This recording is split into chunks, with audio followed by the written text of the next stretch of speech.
आज भी बोलांद उनका नाम जिन्होंने इस्लाम पर जान कुर्बान कर दी। आज भी रूती है जमीनी करबला, जहां हक और बातिल का वो अजीम मार्का हुआ जो रहती दुनिया तक याद रखा जाएगा। आज 10 मुहर्रम है। ये दिन सिर्फ सोग का नहीं, ये दिन है वफा, सब्र, कुर्बानी और गिरती दीन का। इमाम हुसैन ने दुनिया को दिखा दिया कि बातिल के सामने झुकने से बेहतर है कि सर कट जाए मगर दीन न झुके।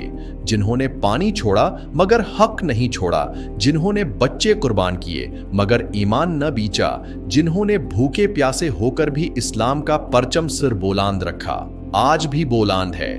उनका नाम जिन्होंने यजीदियत के सामने सर उठाकर जीना सिखाया। करबला हमें सब्र सिखाती है, वफा सिखाती है और ये सबक देती है कि हक की राह में सब कुछ कुर्बान हो सकता है। बातिल कितना ही ताकतवर हो, हुसैनी किरदार के सामने मिट जाता है।